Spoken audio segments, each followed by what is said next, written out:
بسم الله الرحمن الرحيم. السلام عليكم ورحمة الله وبركاته. اللهم صل وسلم وبارك على سيدنا محمد وعلى آله وصحبه وسلم. إن شاء الله النهاردة أنا هعمل معاكم زي ما انتم شايفين في أول الفيديو لقمة القاضي أو الزلابية أو العوامة حسب ما كل مكان بيقولها أو كل بلد بتقولها. احنا عندنا هنا بنقول له لقمة القاضي أو الزلابية.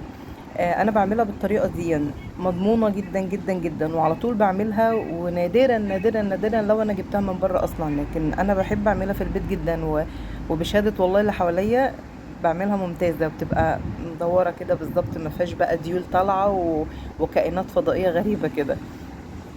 اهم حاجه علشان نبقى عارفين ومتفقين عليها ان الزلابيه عشان ما يبقاش فيها الديول اللي طالعه والحاجات الكلام ده كله، ان هي ما تبقاش خفيفه. اللي بيخليها تعمل بوس كده وحاجات كده غريبة كده بعد ما بتحطيها في طاسة بتتشعب منك، ان هي بتبقى العجينة بتاعتها خفيفة. لا، عجينة الزلابية بتبقى عجينتها زي عجينة الكيكة، ولازم يبقى فيها مطة. انا هنا انا مش بعمل مقدار بصراحة، يعني انا بعملها كده عشوائي. بس انا هنا حاولت ان انا اعملها بالكوباية عشان اقول لكم الطريقة. انا حطيت هنا كوبايتين دقيق، نفس الكوباية اللي هعاير بيها هي. حطيت كوبايتين دقيق وحطيت معلقتين نشا مثلا كبار، معلقتين نشا كبار، وذرة ملح.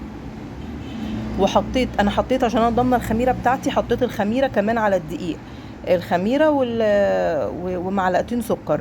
السكر فايدته في الزلابيه ان هي بتخلي لونها احمر حلو كده. طبعا برغم ان هو يعني احنا ممكن بنحطه على الخميره عشان الخميره بتتفاعل بيه، هنحط معلقه، لكن انا بزود معلقه تاني او معلقه ونص تاني، عشان هي اللي هتحمر لي اصلا الزلابيه، تبقى لونها احمر كده، ما تبقاش لونها بيضه.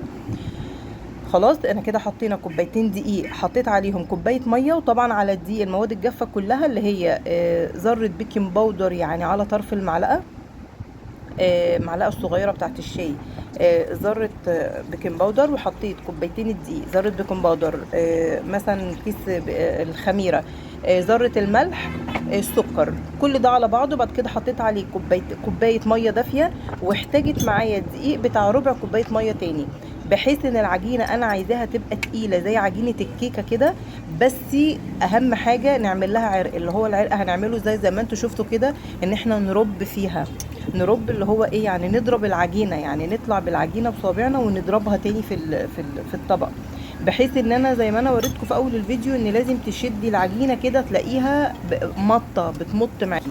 هو دي نجاح لقمه القاضي، ان لازم العجينه تبقى بتمط كده، وفي نفس الوقت تبقى تقيله، ما تبقاش خفيفه خالص. خفيفه دي اول ما هتعمليها في الطاسه زي ما انا حطاها كده اهو، هتلاقيها بقت تطلع كده حاجات كده من الجناب، لكن كده زي ما انتم شايفين كلها متساويه، طالعه الدايره بتاعتها بالظبط، من غير بقى كيس، ومن غير مكنه لقمه القاضي، ومن غير الكلام ده كله. انا بعملها على ايدي زي ما انتم شايفين. دي الطريقه اللي انا متعلماها من زمان ومن ايام ماما والكلام ده كله.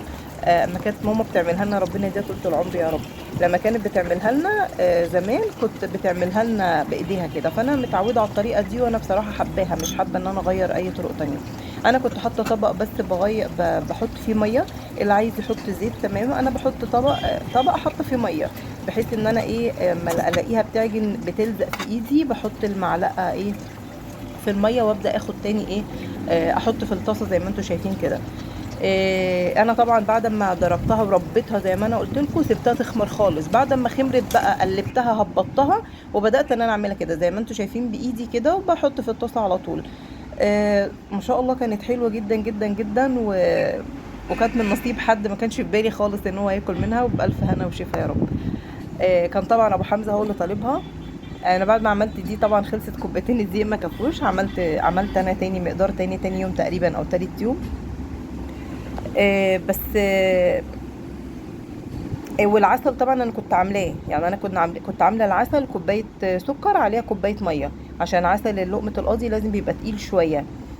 كوبايه سكر عليها كوبايه ميه، وعليهم نص ليمونه، وما نقلبوش وما نجيش جنبه نهائي عشان ما يسكرش، لغايه ما نحس ان هو بدأ يتقل كده هنحط المعلقه، لقيناه تقل خلاص بطفي عليه.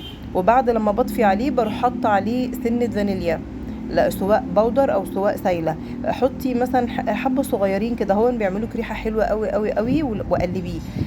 لما تيجي بقى لقمه القاضي نفس الطعم والريحه اللي انت بتاكليها من بره، هتبقى نفس الفانيليا دي، هي اللي بتدي طبعا التيست الجميل اللي احنا بناكله فيها من بره. اخر واحده بس اللي هي هنا بقى الفيديو فصل مني. المفروض ان انا طلعت سويتها نص سوا، وكنت فاكره ان الفيديو بيصور نص سوا، بعد كده رجعت عدتها تاني. يعني انا سويتها نص سوا ورجعت تاني، رحت مكمله بقيت سواها عشان تتحمر بقى، تاخد اللون ده عشان تفضل مقرمشه. وانا جبت الطبق بقى ورحت حاطه فيه لقمه القاضي كلها. لما انا قليتها مرتين وبعد كده رحت حاطه عليها العسل. لو الصوت كان واضح دلوقتي، انا فاكره كنت فاتحه الصوت، مقرمشه جدا يعني حلوه قوي قوي. انا الصوت تقريبا فاصل في ده. هي كانت مقرمشه قوي، وكانت طعمها بصراحه كانت ممتازه. هي ما قعدتش كتير، انا هنا بنقلها من طبق لطبق تاني عشان كنت عايزاها تشرب سكر احسن، ونقلتها بقى في مصفى عشان تصفي السكر الباقي اللي فيها. ودي كانت الطريقه بتاعتي في لقمه القاضي. ولو عجبكم الفيديو ما تنسونيش في اللايك والشير والاشتراك في القناه وتفعيل زر الجرس عشان يوصلكم كل جديد. عايزين تعرفوا اي طريقه اي حاجه عن لقمه القاضي تمام، بقولوا لي في الكومنتات، ويا ريت اشوف كومنتات حلوه منكم كده زيكم. والسلام عليكم ورحمه الله وبركاته.